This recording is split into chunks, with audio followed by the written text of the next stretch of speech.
त्र्यम्बकं यजामहे सुगन्धिं पुष्टिवर्धनम् उर्वारुकमिव बन्धनम् मृत्युर्यजामहे सुगन्धिं पुष्टिवर्धनम् उर्वारुकमिव बन्धनम् मृत्युर्यजामहे सुगन्धिं पुष्टिवर्धनम्.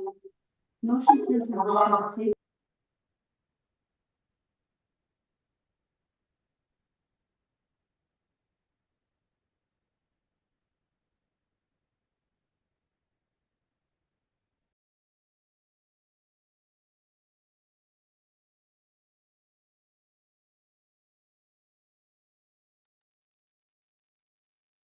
Okay, I think we can start, right? Yes. Okay. Good evening, everyone. So I'm Lata Nair, President of KHNJ. So we are doing the Women's Day celebration on a perfect day today, right? Today is Shivratri as well as Women's Day. So if you think of it, there is no Shiva without a Shakti, and there is no Shakti without a Shiva. So perfect day to celebrate Shakti today. We have one of the, I would say this is the need of our topic, and this topic is suggested by our own Women Forum Chair, Malin Nair. You will be hearing her soon. So we have experts and eminent people who can talk authentic about this topic.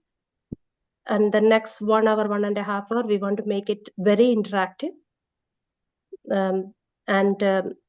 Feel free. This is the forum. You can ask anything, and you can hear from whoever is going to present their experience, their expertise. You can ask questions and make it interactive. And go ahead. With that, I'll just invite our Women Forum Chair, Malini Nair, to introduce our first panelist. Malini, it's all yours now. Hello, everyone. Good evening. Wishing you all a very happy Women's Day and a Mahashivaratri. I'm Malini Nair, the chairperson of KHNJ Women's Forum.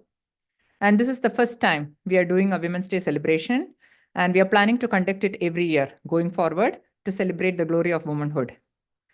It's my pleasure and privilege to introduce and welcome the co-members, Ms. Lata Nair, our president, Rupa Sridhar, secretary, Lisha Aishwarya Chandran, cultural secretary, Suja Vimal, youth coordinator, Asha Ajay, IT consultant, and our trustee board members, Ms. Rubina Sudharman and Sindhu Suresh. Welcome, ladies, and thank you for joining this panel.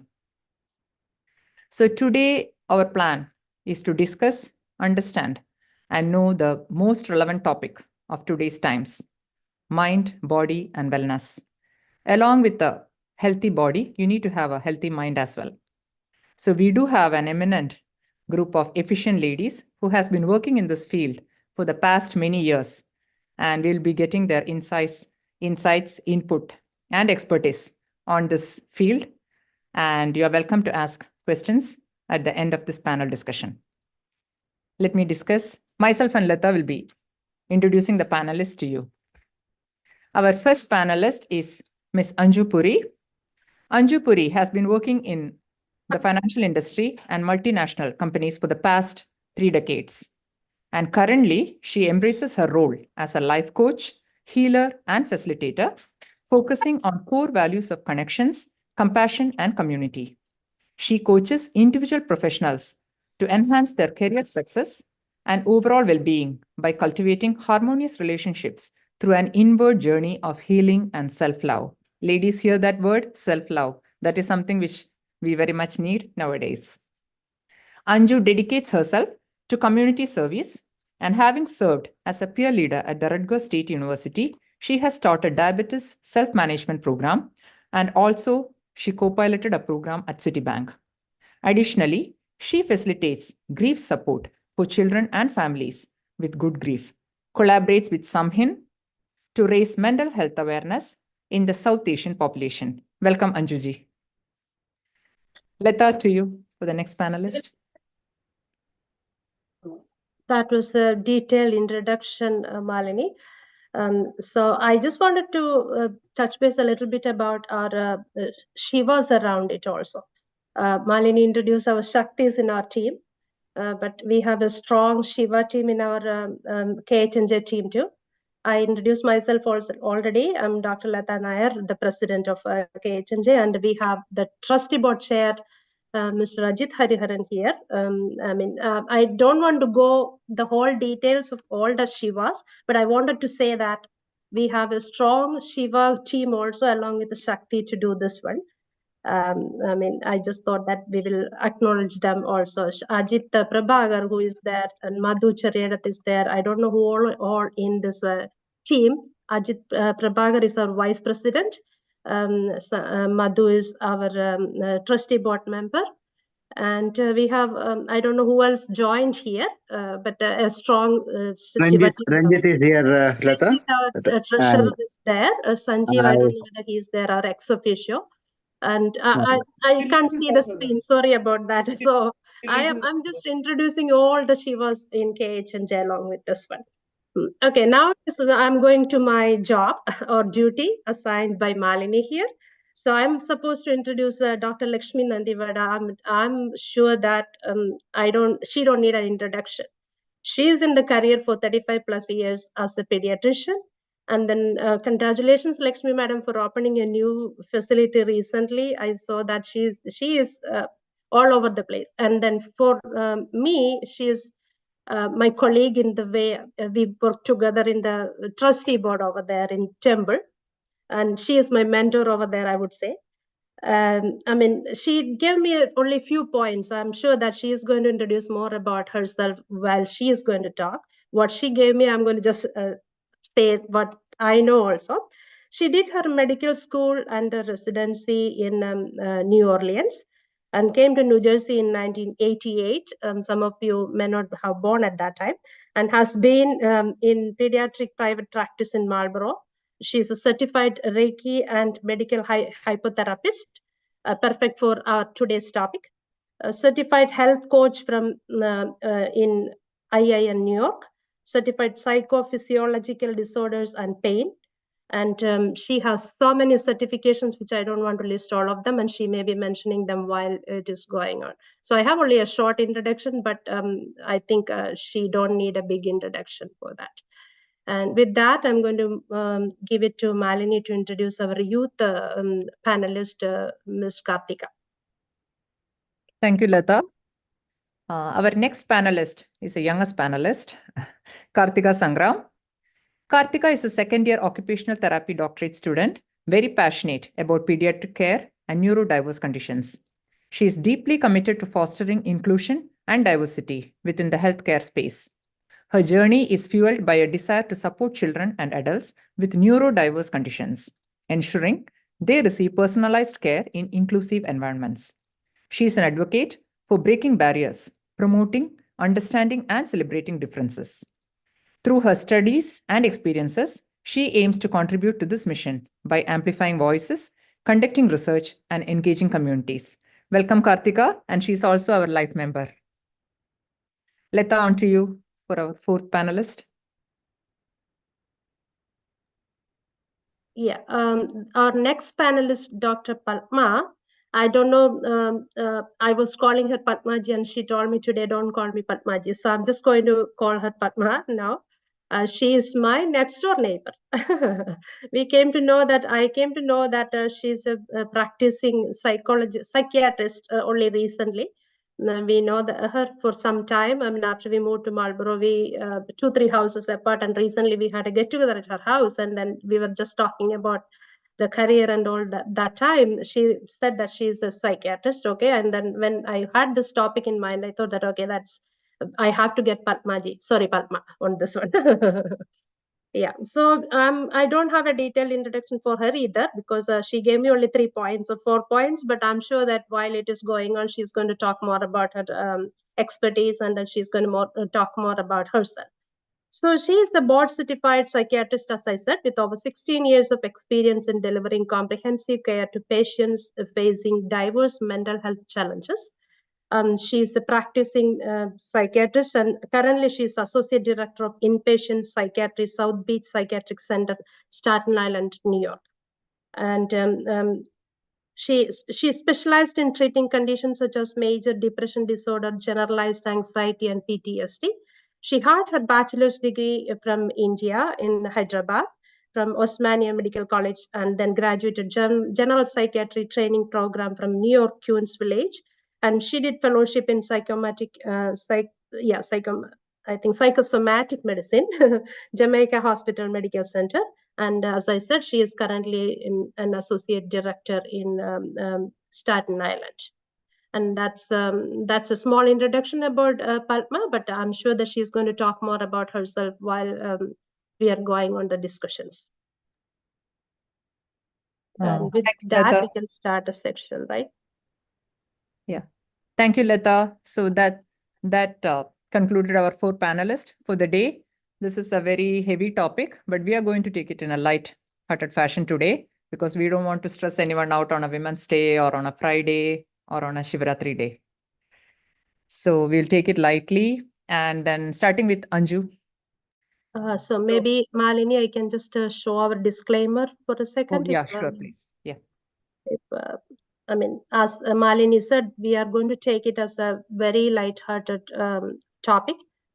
It's a heavy topic, but we wanted to take it as a very light-hearted. So we just wanted to show our disclaimer.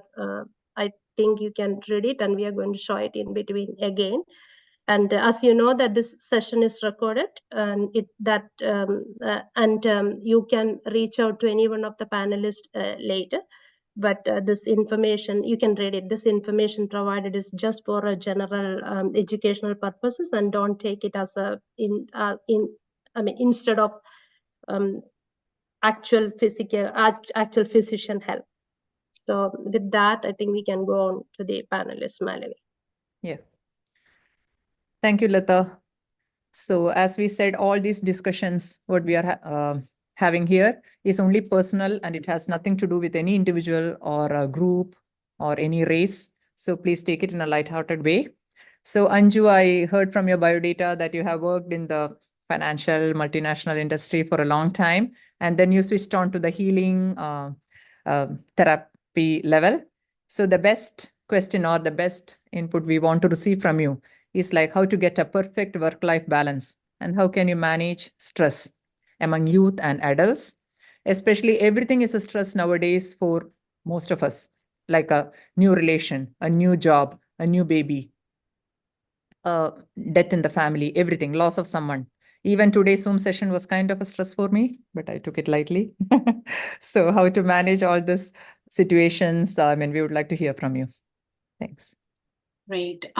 Thank you so much for lovely introduction. I mean, I am like humbled to be on this panel today, because some of the women here on the panel with me are women I have seen, looked upon. And, I've been living in Marlborough for 30 plus years now myself. So this is really heartwarming for me to be speaking here on Women's Day in front of all of you.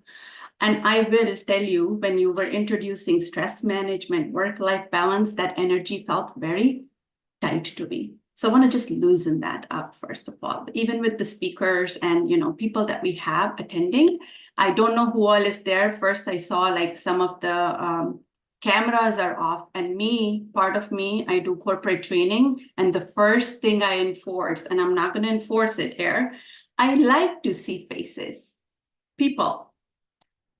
If we can just highlight people who are ready to just open up their cameras, because you know what?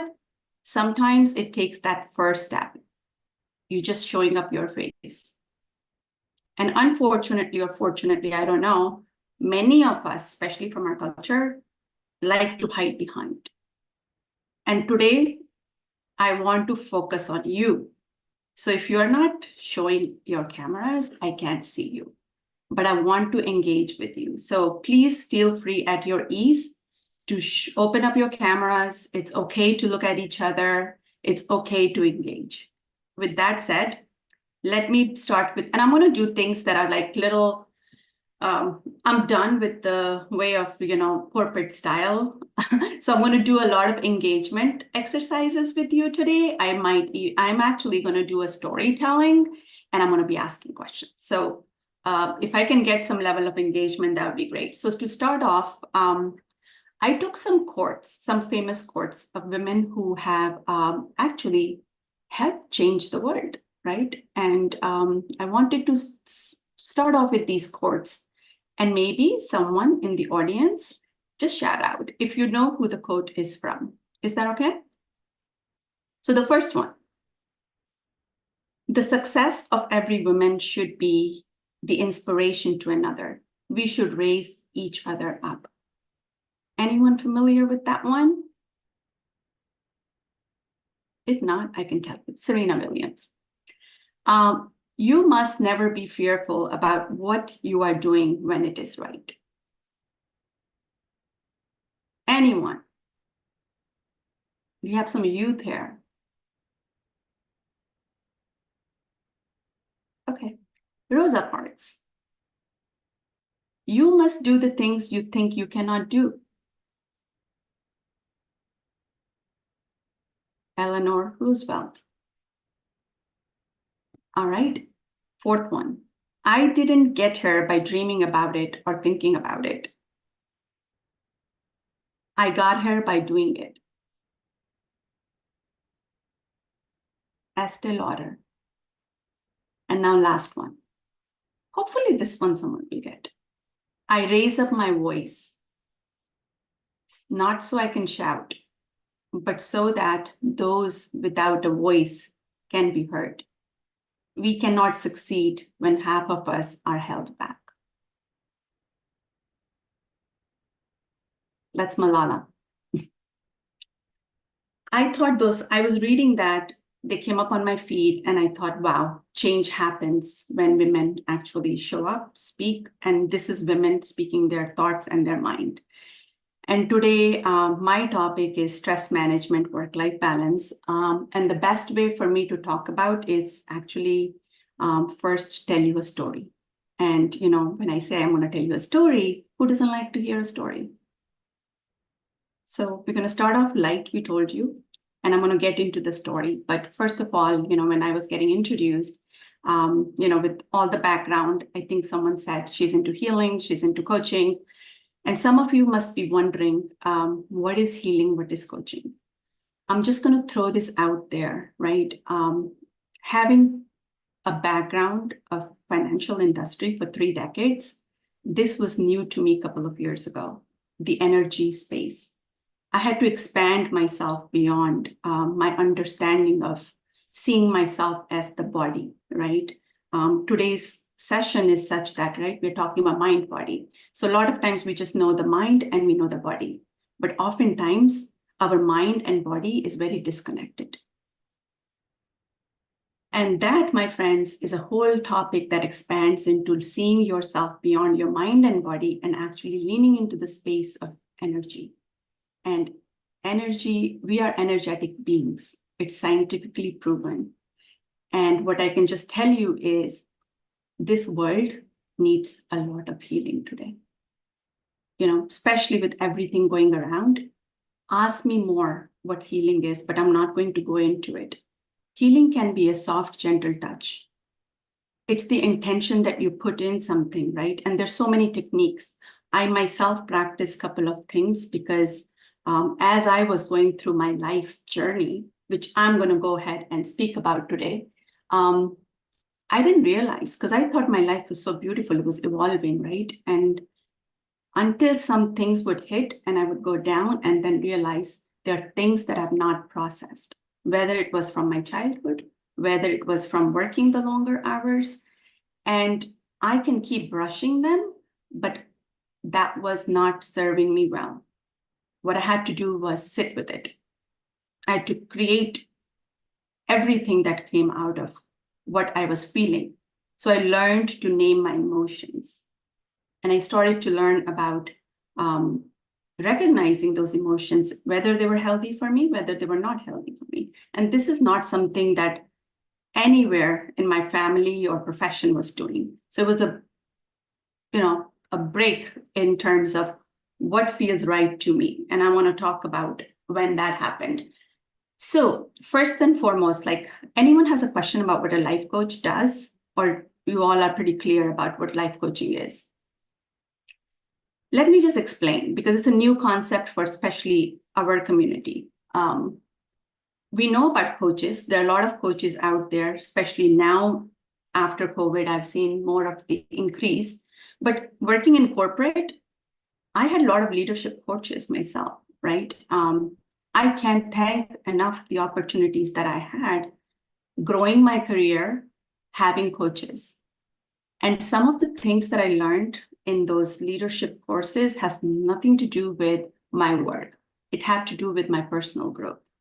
So basically, what a life coach does is, let's say, you're at a point A, you want to go to point B, right?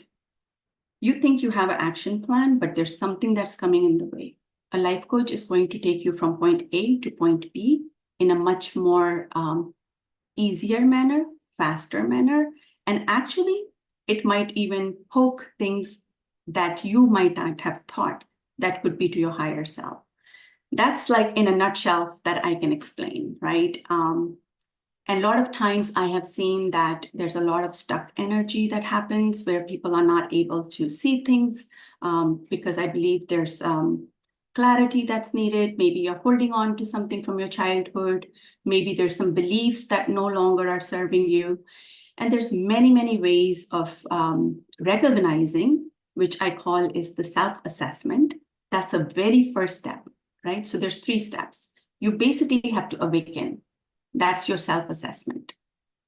Then maybe there's this healing concept that I spoke about.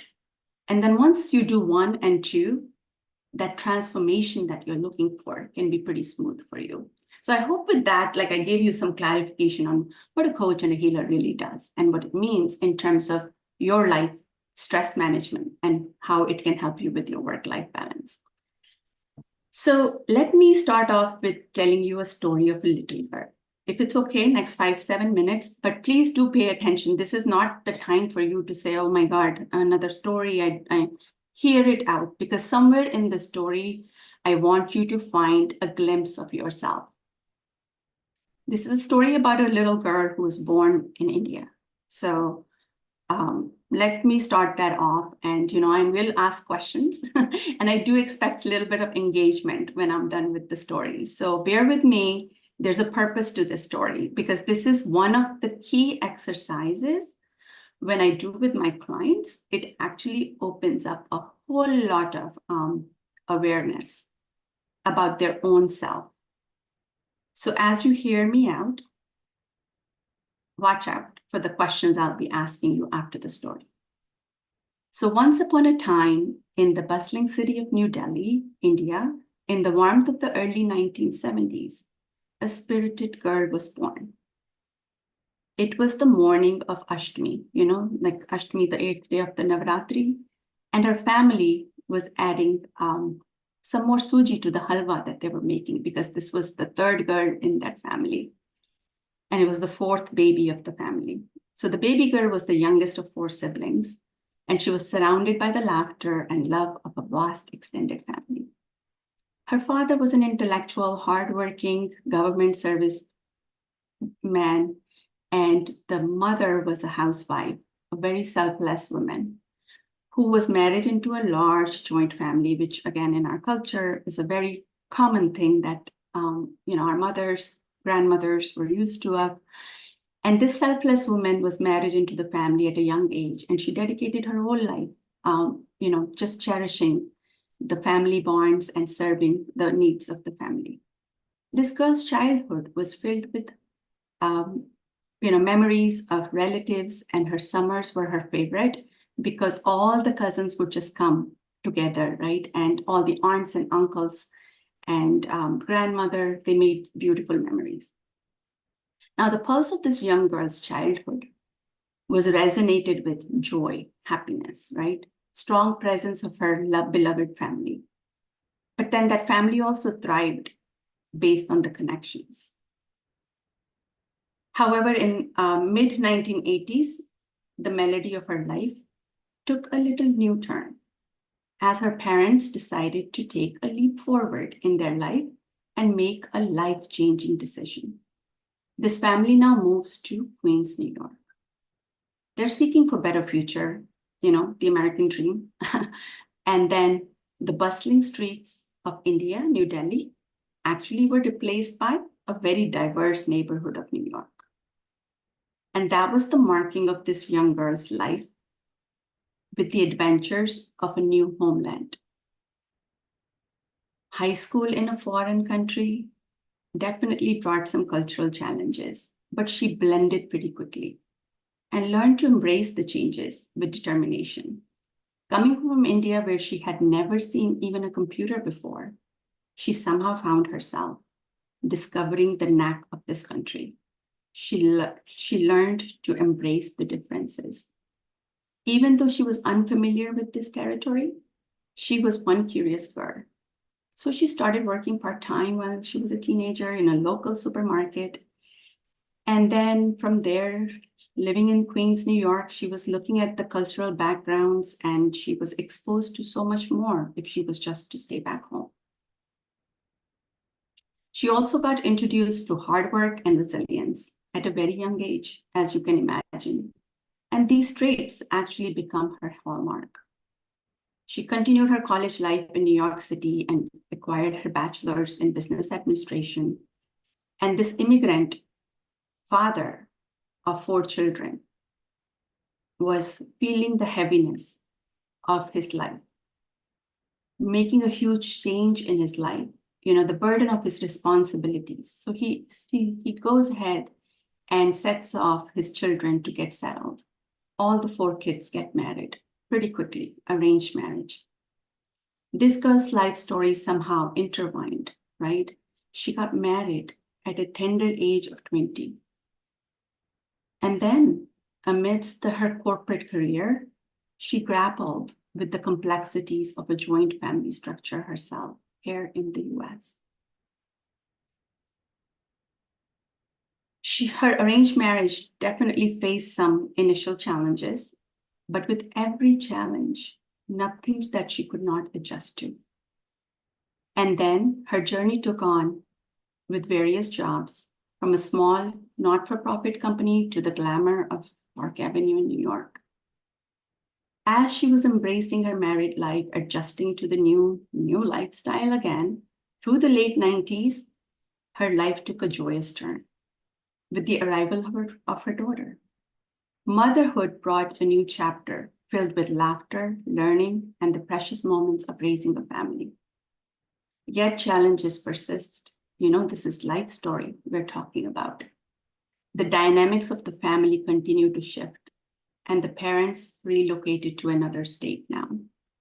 And despite the uncertainties of life that was thrown at her, she held on to her belief in hard work, her ability to stay determined, and her ability to figure things out.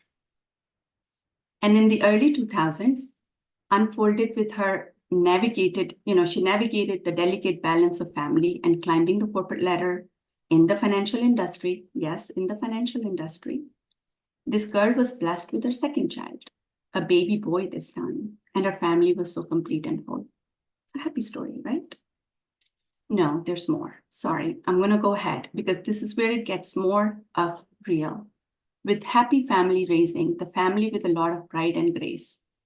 Challenges mounted as her father started to battle with severe bipolar disorder.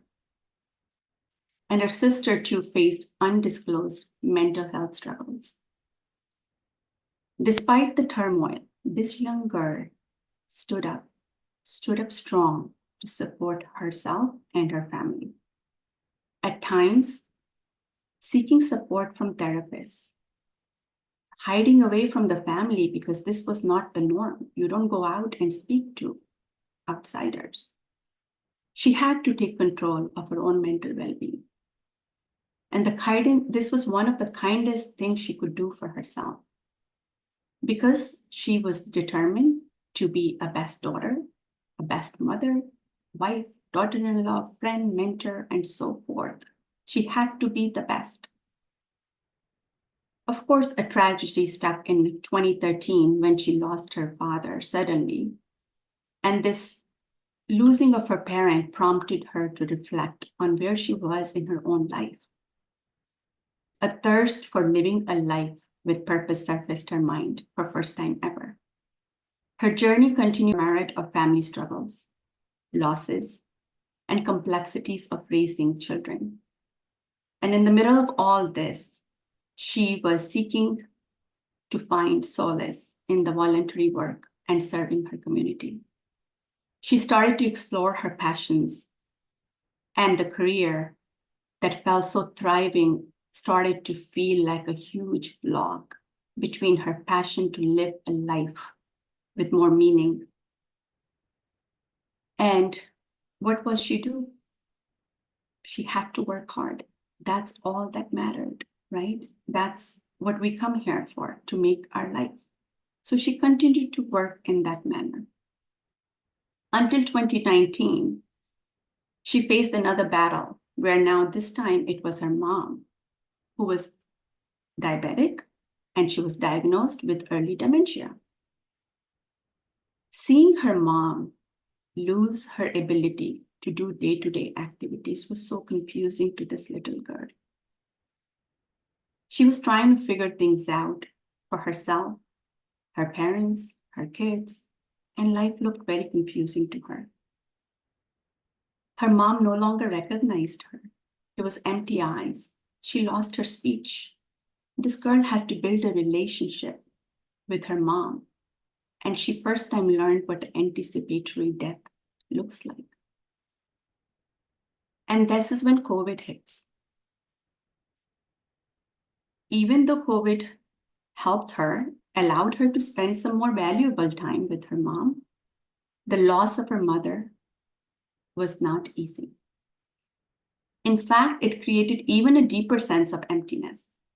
This time, the girl chose to do things differently. She gave herself permission to process her loss. She openly asked for help. She let the loss of her father from 10 years sit with her. She chose to heal herself. She chose to give back to the community that does not want to talk about mental health. I started questioning, and yes, this is a story of myself. This little girl is me. So as I disclose my life story, are there judgments? Are there questions? Or is there empathy? Is there sympathy? What is coming to someone's mind? I don't know. But all I can say is a woman in her mid-50s, I was feeling as an empty nester. I was a middle-aged woman going through menopause. I was getting ripped. My life felt like it was getting ripped apart after I lost my mom, and no one understood me. This is when I chose to start doing things out of the norm. And yes, Malini, you said self-love. That became my mantra. In honor of my own losses, I started to show up as an advocate for self-love. I started helping my community with small workshops where I'm encouraging people to show up and heal. Because you can press and compress only for so long. If there is something which subconsciously, again, my life was happy, but there was stuff that I took on subconsciously that no longer aligned with this mind and body, and I was not feeling myself. If any one of you today listening to my story have any of those emotions, I want you to pay attention to that energy, because that is where change happens. You're meant to be unique. You're meant to do things that are calling for you. So as I told this story, I did ask what stood out. Can I ask for some engagement, please? Like, what stood out for you? Because this is where we're going to lean into some more of how you matter. Hi, Anju. Thanks for your life story, and it's very inspiring. But we are running a little short on time to come to all 4 panelists. So we'll have the question answer session at the end.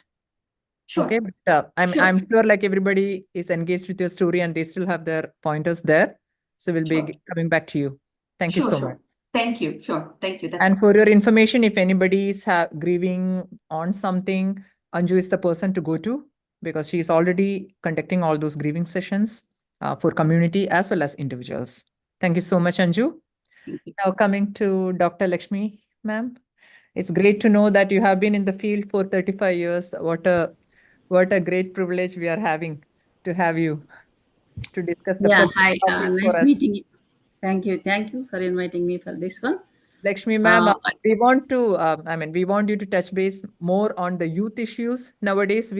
Because you are a pediatrician and you might have come across a lot of issues in the adolescent and the youth stages. Right. Peer pressure, all those bullying, depression, emotional change, and all that. You can address that plus more on those topic, which will be a good advice for the kids as well as their parents. Thank you so much, ma'am. Sure.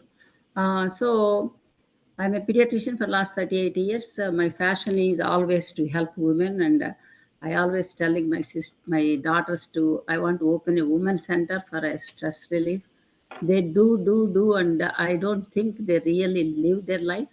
They live for the kids and the family. So that's why I did a Reiki therapy, and then I became a medical hypnosis.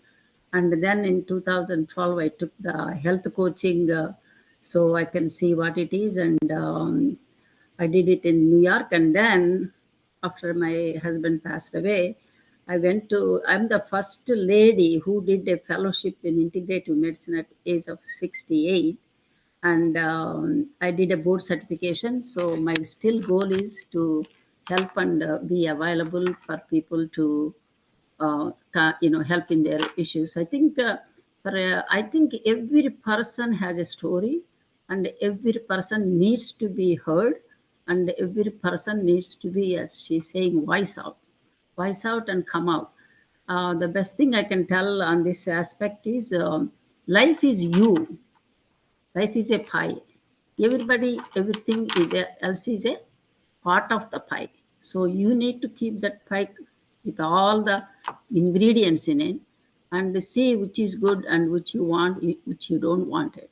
So the life really starts with, if you really seeing, I always call it is a human body brain machine, amazing machine we have, and we do take it granted. If you really see very tiny microscopic egg and the sperm meat, and they said the stress starts even before marriage, and the two people have to be really ready and wanted to have a baby, and they have to literally be saying, the studies saying they should be ready at least 2-3 months and wanted this baby really to come into this universe.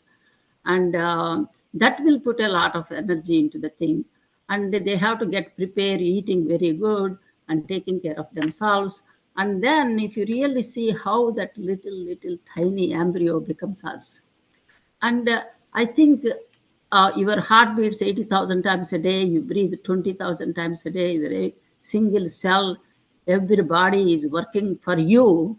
And I think we should respect that, and we should take care of it.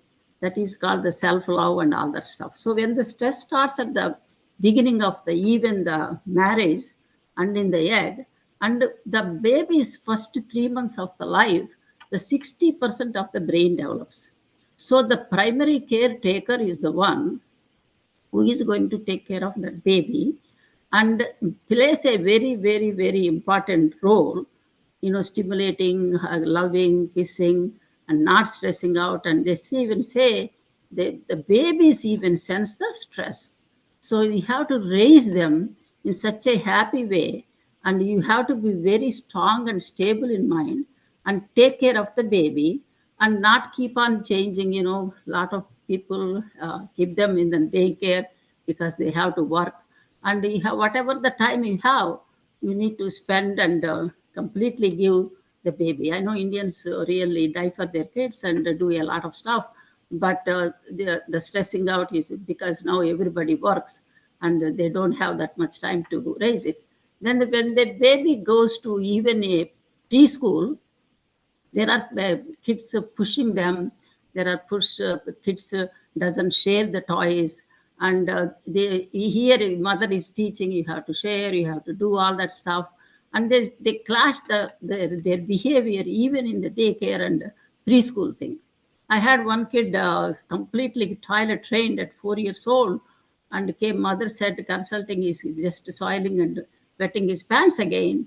And we sat and talked to that kid. The real reason is because somebody doesn't want to go in the bus alone because his bus is carrying him, and somebody is giving him a hard time. So finally, he voiced out and he came out, and then we figured it out that is the problem, and we changed his school, and mom took him out, and the problem really solved. So that every behavior, all these kids, whether from 0 to 25 or whatever, there is a reason behind that behavior. Punishing the behavior will not help you.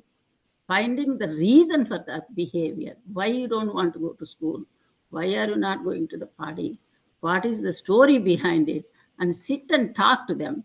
And then the parent, the kids are not supposed to get scared to come to the mother and talk everything and anything, because you're going to yell at them. If they fell on the floor, you yell at them and say, I told you, why climbing on that thing. Instead of that, taking care of the boo-boo and kissing it and hugging it, and let him come down, and he be not scared of you, and then talk to him about why are you, I told you don't jump on that. We say like 3,000 no's when before they are 5 years old. No, don't do that. Don't do that. No, no, no. You have to find a little positive way as the brain that starts developing at 3, and a mature brain develops by 9 months to 1 year of age. So if you keep all these things, and from the beginning onwards, giving them the chores like helping in the house around 2 years old, not babying him, dressing them, feeding them, and putting all the shoes, teaching them, raising them strong in the beginning will help the future things they go in the school. The real, I have seen a kid's depression at 10 years old. I have seen a depression, severe depressions, and I have seen, you can think everything you can imagine. I've seen in my practice. The first thing I tell our 11-year-olds is, do not care what people think about you. First, you need to know what you are. You need to build yourself, who you are. If somebody says to you something, you have to really think that's really you. And if it is not really you, you should not, just shrug the shoulders and go away. The middle school is really, really swimming a ocean. These people come into these hormones and they act upon everybody. You even my own daughter went for a couple of bullying incidents. So you have to, there is no consideration in that age. So you have to make your students, your kids very strong and independent, and they have to know who they are and what they are. And the best lesson is, do not care what people think about you, but you cannot go whatever the way you want to. You have to level with a little bit with the society and deal with it. But as long as you don't really not, if you take it in hard and cry for it, they will make it more. These bullying students have some problems at home, they show it at house. If the kids are acting up at home, there is a problem in the school. If the people are acting up at the school, there is a problem at the house. And we really, all we need to say, what kind of grades you got, what are you going to do? But there is from 11 years to 18 years, we have to be really with our kids. And the kids, you have to be as feel free and voice out. As Anju said, voice out. A 2-year-old voice out. Whenever who comes, voice out. Talk. Why are not? Why are you shy? What is this going on? You have to be there and find out him, know him, and as parents from 11 years onwards, if you can be as a guide than a mother or a father, and go with the flow and understand them what they are facing in the school, then you will understand what is going on with the family. The reaction they do at home is because they got bullied or they got a hard time in the school. So you have to find the reason. And if they have to go and if they're feeling sad or feeling anxiety, if somebody is really bothering, they should open up and tell you or get the help. That's the first thing they have to say, voice out and get help, please. That is what you have to tell your teachers, your kids, and you have to be really, really know them and understand them and teach them and make them strong that life is them. They, because of this appearances, they think they are ugly, and she's going to, Kartika is going to talk about this face-to-face FaceTimes and Instagrams, and how they act up with how they look is a big thing. How do the people look, and how and caring what they think. Even us, we should not. My first slogan is you be you, and you know you, and you like you, and you build you. Life is you. Thank you. Thank you, ma'am. That was Yeah. a very useful advice for everybody. Yeah. So Yeah. find out the problem right at the root cause and go for it. Parents being a better guide than Right. parenting. Those are very good tips. Like find out the reason for the stress rather than poking them more and more. I mean, understand and sit with them and understand the situation, right? Why they are going through that. Those are all very important tips. So now due to the time restriction, we are going to the next panelist, and we'll come back to you, ma'am, with more questions at the end. Sure. Thank you. To our young panelist of the day, Kartika Sangram. Yeah, I know you are the youth or the representation of the youth. How are you feeling? Good. Thank you so much for having me, KHNJ, on this panel. I'm very honored. Taking so much on a short time, right? Yeah, I know. We know that the youth, you guys are the top tier in the social media thing with Insta, Facebook, WhatsApp, TikTok, whatever. So my question to you is that what do you think? Is the social media platforms overpowering humanity and human relations? Is it going in the correct way or to the worst way? What is your take on it?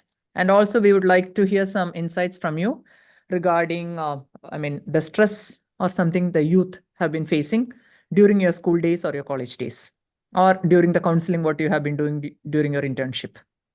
Okay, Kartika. So that was a very loaded question, whether social media is, a boon or whether it's a curse. So I think it's very easy for me to sit here and say that if it's used properly, it can be a blessing. And nobody has the intention ever, when you start using it, to use it, for the worse or for malicious purposes or to harm anybody. So when it comes to youth using social media, I think it's inevitable. It's very hard to stop them from using it. And social media is something that's evolving every single day. Like you have different types of social media coming in every day, like different types that you've had. A Facebook generation, you've had an Instagram generation, now you have a TikTok generation, you have a Snapchat generation. So it's very, very an essential part of our life. And what I mean by saying if it's used correctly is, with so much to learn from it too. There's a lot of people who've built careers on it, right? And not just glamorous careers. Not that that's a bad thing, but very informative and educative careers. But at the same time, there's also a flip side to it, where you kind of, as a user, have to weigh the pros and cons of even the information you're consuming on these social media platforms. Like, do you believe everything on them? Is it pseudoscience? Is it real, like backed by evidence? Because right now everyone has that reach to that information, and we don't necessarily know what is right and wrong. So when it comes to social media, with being a blessing, you can use it for like, relaxation. But again, it's very easy to get carried away with it. When you start scrolling, you can scroll for hours and hours together.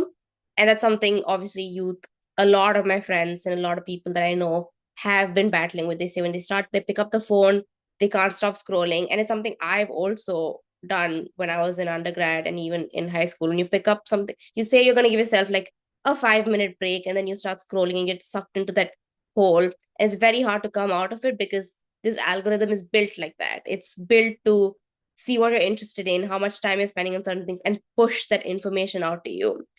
And that leads to procrastination. Like it makes you push your task that you're supposed to do, further and further, and say, I'll do it in 5 minutes, I'll do it in 10 minutes. So it definitely is a blessing and a curse, but it depends on the way you look at it. I, for one, have decided that I would have like a cap on like how much I use it.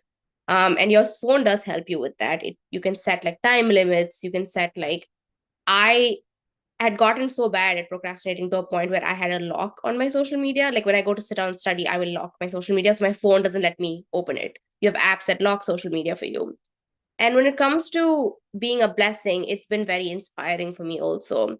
I've been a sports writer. I have my own blog for about 2 years now. I started during COVID, and I also started a food blog. And for me, that is a blessing. Like it's given me an outlook and an outward hobby that I can do. And it's given me, that has actually made me accountable for relaxing and giving time to what I love. And social media might not be what I love, but that's the medium through which I have been expressing what I love. I love sports and I want to write about it. I've used social media as a platform for me to like market it and speak about it. And for me, that part is a blessing. I read like other articles by other sports writers. I look at other food bloggers. I get inspired, and it inspires me to kind of like take that hobby forward and also hold myself accountable, because when I know that there's an audience watching me, I know that I should be as a person and as a blogger, like be accountable and like make sure that my content is reaching these people who are so interested in it. And at the same time, it's holding me accountable. I remember when I first started grad school, I was really, really busy. And so the year of 2023, I didn't write a single article. And it's not because I couldn't sit down and write it. I just felt like I didn't have the time. But when I went back this year in the beginning of the year and I looked at my Instagram, that held me accountable. I didn't post a single thing in 2023.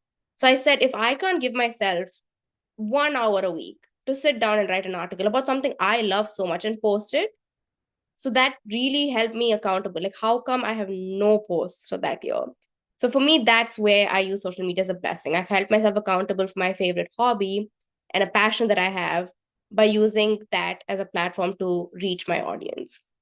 And when you spoke about your second part of the question was about So good point, Kartu. So everybody is struggling with this social media thingy, how to put a self-control. So basically you need to have a self-control, right? Even for the kids. It's also not easy to have self-control. Yeah, Like I said, that algorithm is even being pushing adults, like, information that we you start want. scrolling at like 10 o'clock till 1 a.m. Like, we won't even know. Like, it keeps on coming, your favorite things. Yes, and so I've been in that position. I've like an been addiction, in that exact position, Malini Aunty, where you spoke about you Mhm. start, and for me it's bedtime, which is the worst time you can be on social media. Like horrible, because it really ruins your sleep too. Because like you said, you start at 10 o'clock and then before you know it, it's 12 o'clock, 1 o'clock. And most children these days have early wake-up calls. You have to wake up at 6 o'clock. I think it is still a problem we all need to address, either with the parental discretion or something. I mean, everybody is struggling with it, even adults. So either you have to delete it from your phone so that you need it only on a laptop.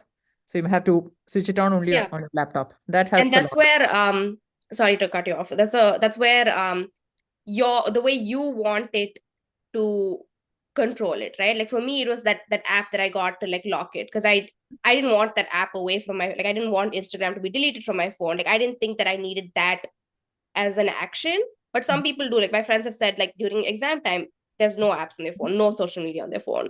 And again, it's to each their own. Like how do you feel about like you said, self-control. Not everyone has the same level of self-control. So for me, it was have that thing that locks it for like 2 hours a day to study. For my friends, it's not have it at all on their phone. And because that doesn't tempt you to open these apps. And some people even has like, it's not that bad. It's not taking over their life. So they just turn off notifications. So they don't get that instant gratification when the notification pops up. Yeah. So we'll remember all those tips. The other question I wanted to ask you is like, where you encountered any kind of like, mental stress in the kids during your school or college days, or even in the counseling, whatever you have been doing during the internship. Have you come across such situations and the reason for that? Okay, so stress, like my fellow Like panelists. bullying. Right now in schools, there are a lot of body shaming also, and what is it, insomnia, eating disorder. People are going through different things, depression, a loss in the family, things like that. Everything triggers, but to find it at the correct place and to address it, has it helped? That's the question. So for me, I can speak in a point of view of a student. I'm a grad student right now. I've done undergrad. I've been in high school. Stress is like, as much as we hate it, an unwelcome guest in our life. It's something that you don't want, but you feel on a regular basis. For me, I was somebody who didn't try to take too much stress, at least during my undergrad years, till undergrad. And then I hit grad school and this whole wave of stress hit me. And I just didn't know how to manage it. This is when I mentioned that my hobbies took a bad seat, which is for me was so painful because my hobby was something that I wanted to give time to. But this like stress had consumed me, and I felt that like whatever free time I have, I shouldn't be like doing anything. I should just be resting and rejuvenating and just laying there. I shouldn't like channel it to do something that I love. So stress is something that everyone in any age can face, right? When you mention youth, especially college is very stressful, especially a lot of people that I know want to go to medical school, they want to go to law school, they always, we have this like path set out for us, and we're always so held up in like focusing into achieving these milestones and making sure that we get the big things, that we sometimes miss the tiny things in life, and we forget to stop and like breathe for a second. And it's happened to me too. I have forgotten, like my first year of grad school, to stop for a second and be like, you need to relax. Like, and for me, the only way I was able to do it is I hold myself accountable by writing either journal at the end of the day, where I journal, this really upset me today. And that's what another fellow panelist of mine said, that you want to find the root cause, right? So, because I had a lot of days where I couldn't sleep, and I'm like, why can't I sleep? I don't feel stressed, but there's clearly something in my head that's brewing and I'm not happy with. So then I started writing down things at the end of the day. I did this today. I didn't like the way this went. And maybe that's what's bothering me. And that really helped, like having that moment of 5 minutes before you sleep and like maybe writing down how your day went. And it doesn't have to be every single detail of your day. Big things in your day. This upset me, or this. Sometimes it could be a small thing. The small thing somebody said to me upset me and I didn't like it. You write that and you've acknowledged it. And so you can act on it. And then that way you have your source of stress, you've acknowledged it, and then you've accepted it, and then you want to like make Work sure on. that you're doing something to help it. So for me, journaling is a big deal. And when it comes to time, so my biggest stress is time management. I now cannot function without writing everything down, like writing where I have to be on the weekend, writing even like a meeting so I don't forget it. And that just helps me like sort out my day. Plan. The first thing I do when I get to my internship also is to see who, like my patients that I see in a day. And I also make sure I plan ahead of them, which is like difficult as a therapist as an OT to be prepared for a session, because your session can go completely wrong depending on the child's mood. But having like a rough outline of my session. So writing a schedule for me and planning things has been really, really helpful for stress. And going back to social media, looking at my blog and thinking, oh, I haven't done anything in the last year, and holding myself accountable, and now making a conscious decision to give myself time to do things I love, because that genuinely brings my stress down. Like writing isn't stressful for me. finding a new restaurant isn't, and trying new food isn't stressful for me. So making making a conscious decision is the most important with stress. Okay. Thanks, Kartu. So that's a good thing for stress management, youth. Yes, you have to find your favorite hobbies. Like as she said, stop for a second and say breathe. On a stressful day, take it lightly, do the things you love, proper time management, as she said, plan in advance what you have to do for the next day. Otherwise, everything will be stress at the end of the day. Tomorrow, 3 exams. Yeah, if you haven't planned and studied all the 3 subjects, yes, you're in a soup. So thank you so much, Kartu. I mean, that's something which everybody at all stages of life, you need to have a proper time management and a priority. Very true. Thank you so much. Coming to our final panelist for the day, Padmaja. So the question for you, I think it's like, will be the overall picture for the day.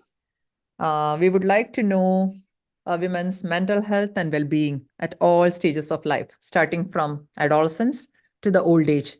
You can give us enough tips for the youth, the middle age, and the old age, what we have to look forward and our youth. Thank you. Before I start, oh, is it like echoing or okay? Now it's okay. Earlier it was echoing. Yeah. Yeah. That's You want okay. to project the screen, Padmaja? Oh, that was Lata.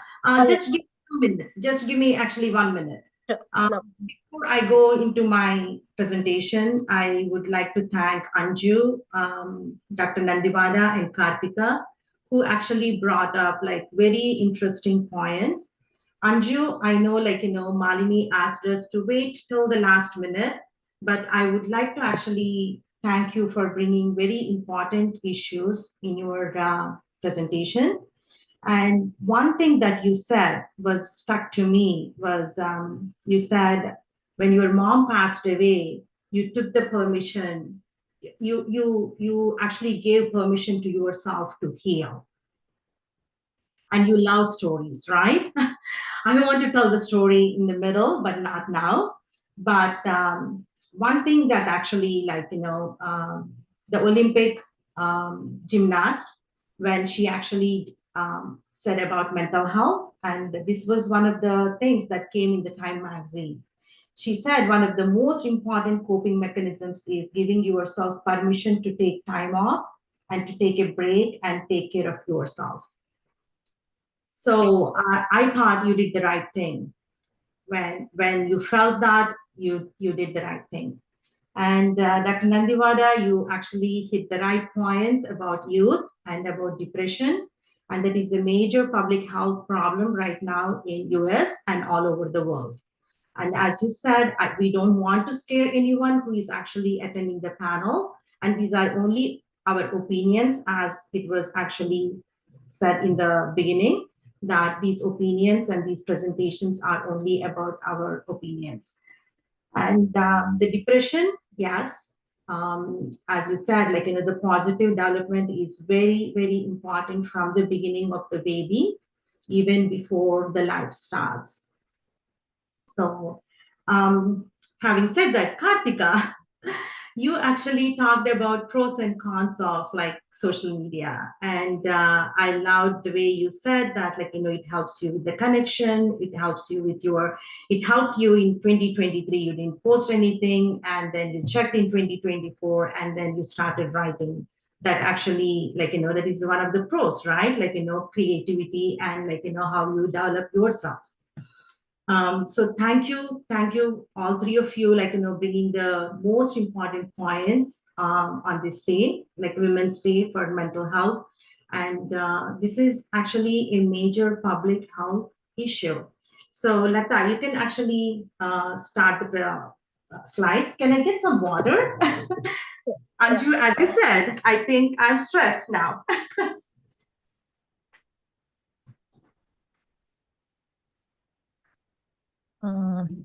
Everyone, you can type in your questions. Meanwhile, if you have anything to the panelist, please type in the chat so that we can address it at the end of the session. This is a request for everyone.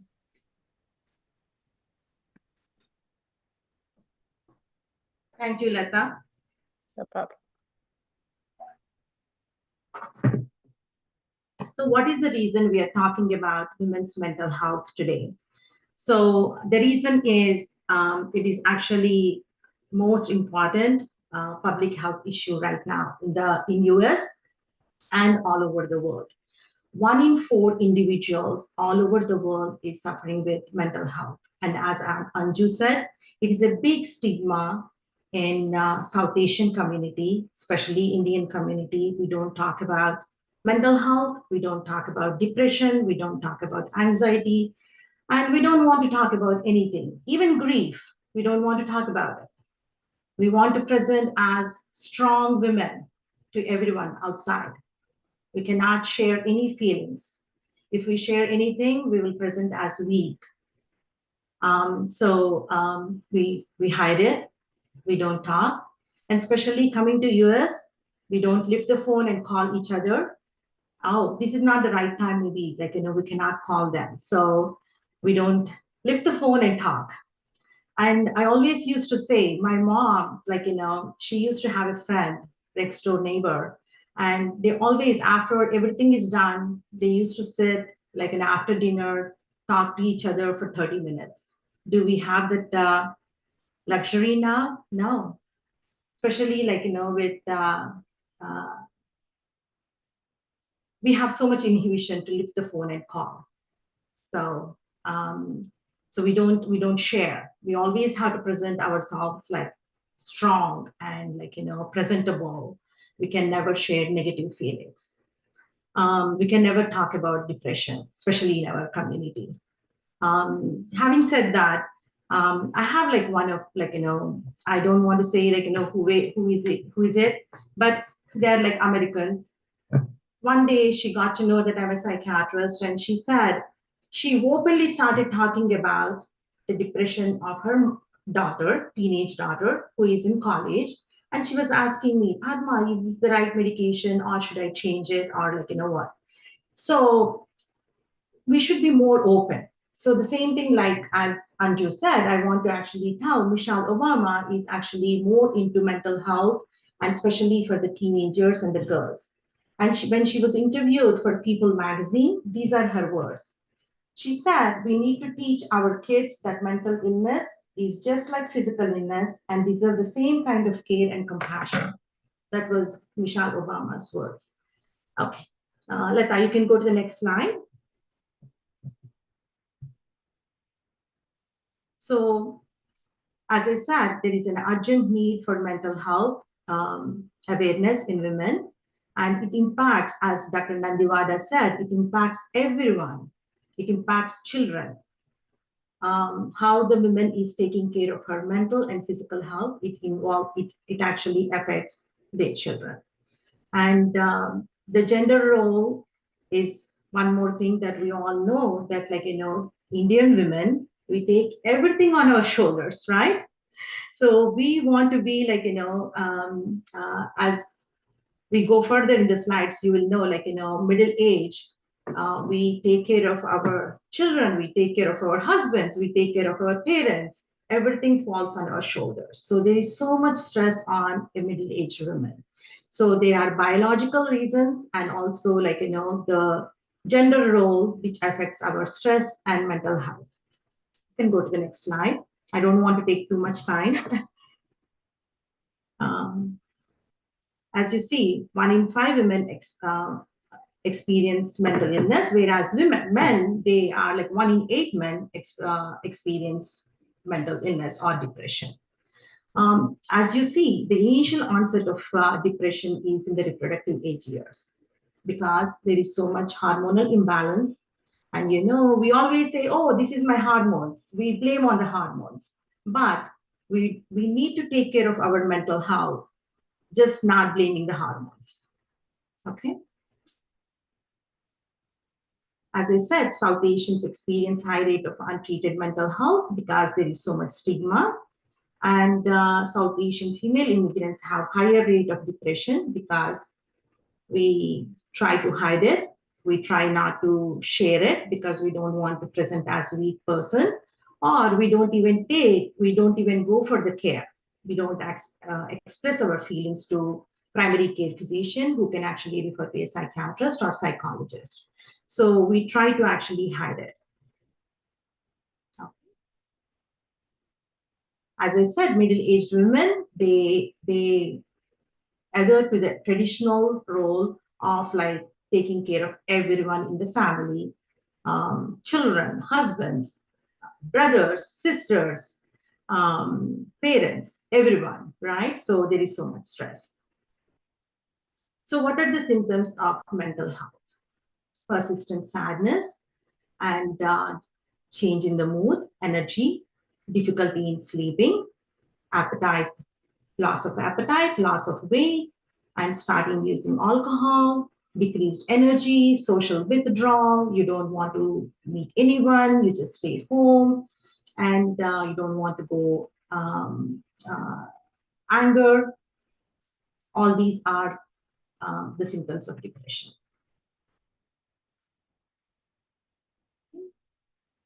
So I divided my slides into mental health in children, and especially mental health, how it presents the ADHD in boys and girls.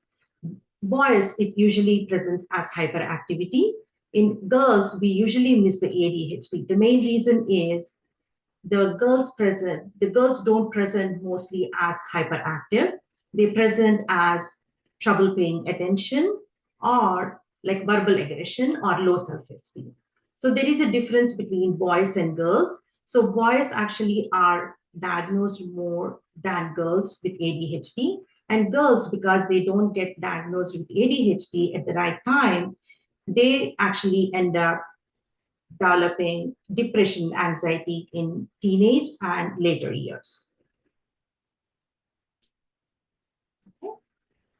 So ADHD symptoms in girls, how do they present? Can you go back? So they appear as withdrawn, low self-esteem, low confidence, anxiety, and unable to do the homework, unable to pay attention in the class, and they do the impulsive behaviors like binge eating or self-harm. Okay. So the next slide is about depression in adolescence. So the twice as many women experience depression as men. So that is, I'm again saying that the reason that the mental health today, like, we are focusing on mental health is because women experience depression more than men. So the most common symptoms in women are like significant changes in sleep and eating habits, total loss of enjoyment, mood swings, and thoughts of suicide or self-harm. So how do anxiety presents in young women?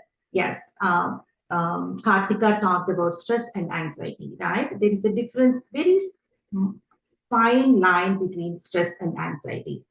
So when the stress is actually sometimes is actually good too, because as Kartika said, it helps you to develop, it helps you to be more like not procrastinate and do your assignments on time, and it can be constructive. But when the stress actually is beyond and it is affecting your life and it is affecting your presentation and it is actually having some physical symptoms and it becomes anxiety, so that's when you need to be addressed. You need to address these anxiety symptoms with your either primary care doctor or with your psychiatrist or with your pediatrician.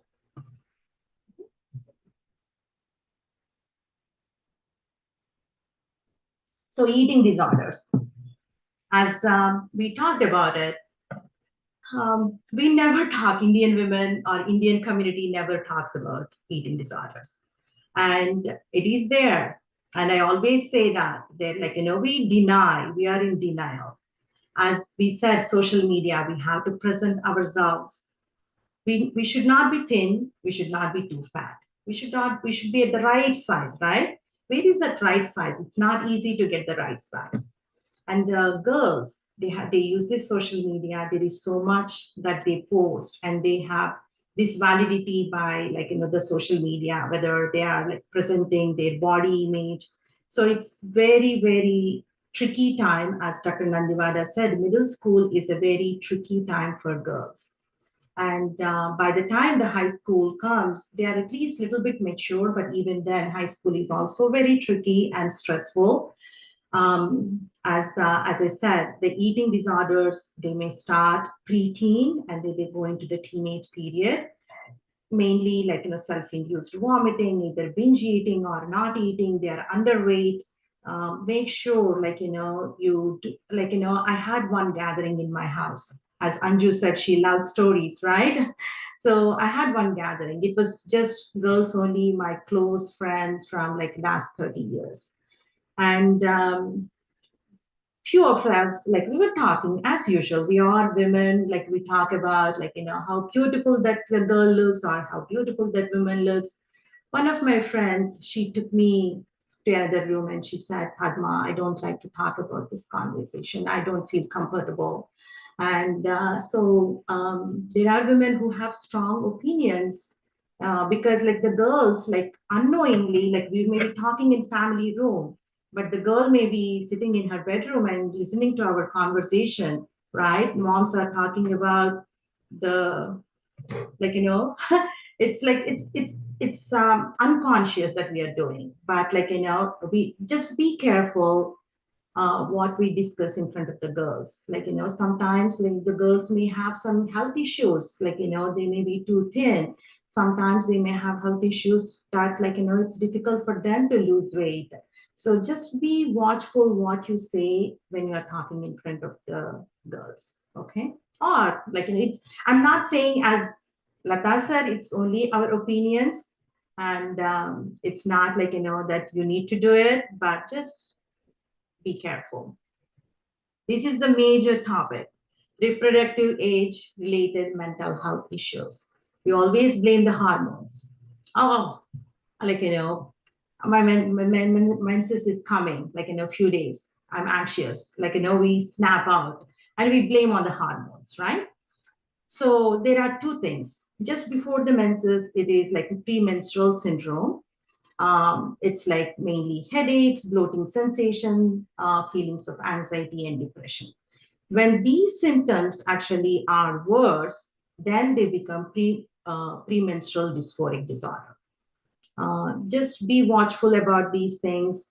You can actually talk to a primary care physician. They are very, they can give you the medication which can help if it goes into premenstrual dysphoric disorder.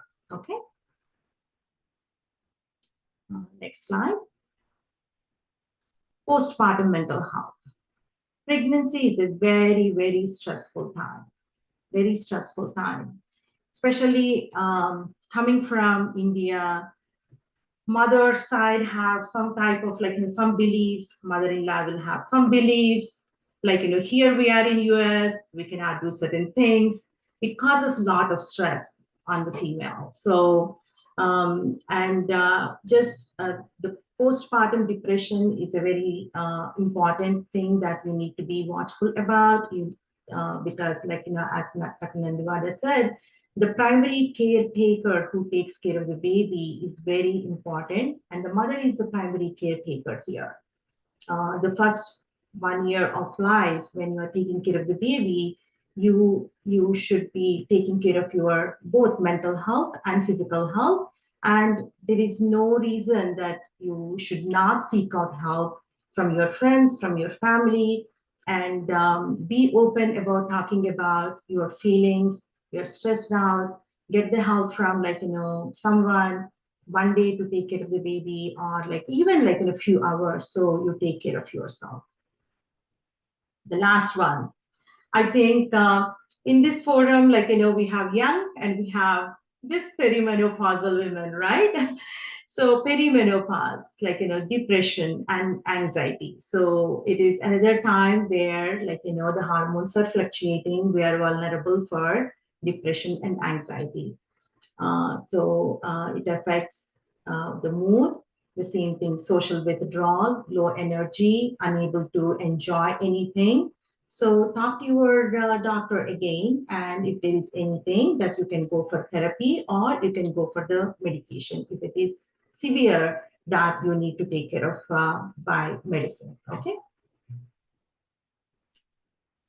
So what are the barriers for accessing mental health?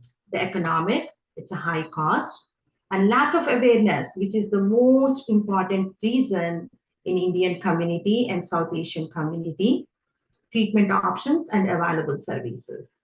So this is the second thing is the most important in our Indian community. There is lack of awareness. The third is the stigma.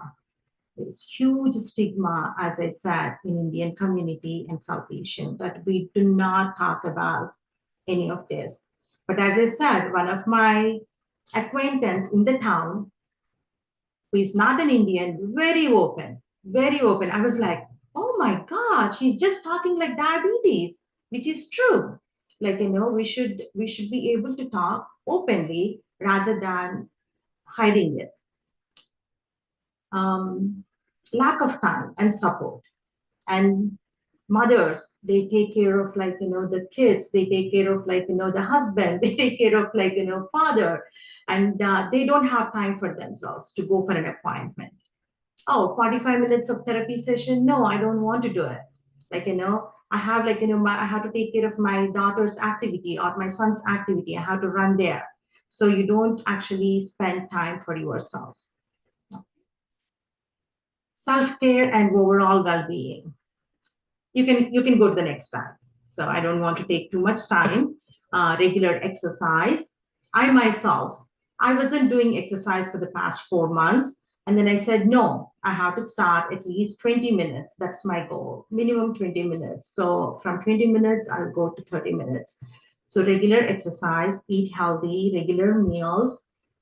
I heard from my friends, from my family, they skip meals because they are taking care of everyone else but them, not themselves. And make it sleep a priority. Sleep on time.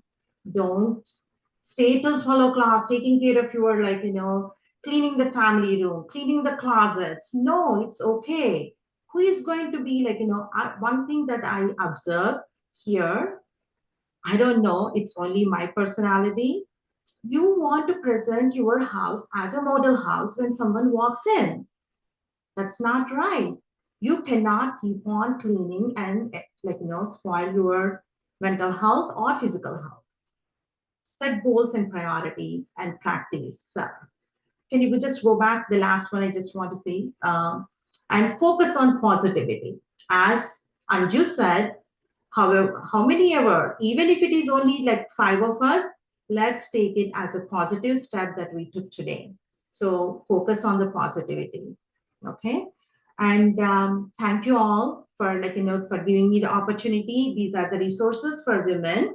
And the last slide, these are all the sources that I have, I used. I think you can go back. Yeah, thank you. Thank you, Padma, for all that insight and information. So we had few questions in the chat. So there was one question which is from Ajit. So he was asking, with all this stigma around, how do one break the shackles and reach out for help? If you can talk more about it, that would be great. Because even if you see an issue, it's hard to bring that concerned person to the right help. How can we do that? Yeah, so true. We, as I said, as Michelle Obama said, we need to start talking. Mental health is the same as physical health. We need to start teaching the kids from young age. You need to be open. And even for us, we need to start talking about it because as Ajit asked, it's not easy for us to break that barrier, especially our generation maybe. One of my friends said, let me know, wherever we can go and talk about this, let's go and talk openly. So more and more people will be aware about mental health and seek help earlier than later. Especially in the Indian community, they don't talk. So when a primary care physician gives you those questionnaires, when you fill out, when they actually suggest, take it as positively, when the doctor actually is suggesting therapy or get a consult rather than denial.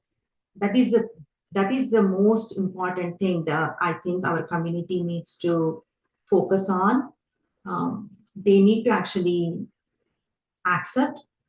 I think Anju can talk about the acceptance thing, because we are always in denial. We are always in denial. We always say we don't have racial discrimination. We don't have this discrimination.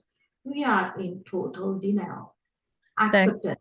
Thanks. Acceptance is the most important. Yeah. Yeah. So I know it's like a big vast topic, and we'll look into the KHNJ members, and we'll see whether we can have a session ongoing every month with these panelists, because it's something a vast topic which won't be over in one session. We may have to take it in multiple sessions, and it was very informative and useful. And was there any other question? Hema's question was that to Anju? Yeah, I mean, I think we can just address that question and it. Yeah, Lata, you can address that, please. Yeah, I think any one of you can take it. There was a question: fake it till you make it. How do you think this applies to people who experience sadness or feel low, and how it affects the other people in the family? If you feel a sadness, what happens to the? I mean, how it goes to the relationship and all those things. Yeah, that's what we hear the most, right? When anybody has depression, it's not them. Actually, their near ones are the ones suffering because of that. That's what we hear. So anyone of you can take it. Even Anju can take it. Sure. I would just say at the end, it's the most important relationship you want to focus on. That's the relationship you have with you. So if you're faking something, is it faking for yourself? Is it faking because you have the fear of something? Is it faking because what will people say? Just sit with that energy, right? How does it feel in your body? It's not going to feel light, right? And assess that energy. I would just say, faking it till you make it, you're not going to make it faking it. You're going to make it by feeling through your emotions, learning to name them, and seeking for help. So, it's again a step forward in breaking that stigma. It's easy for me to say it because honestly, the reason I read my story today was just to break the stigma, right? Because I want to lift that curtain and say, let's talk about what it is. And it's okay. There's no judgment, right? It's a safe space. So I hope I answered the question. I just want to give you encouragement by sharing my story. Father with severe bipolar in US.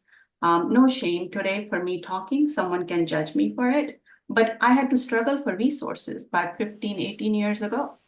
There weren't as many resources. So today, as a mother, midlife and everything that Padmaji spoke, I've experienced it all in one time. And that's when I said no more.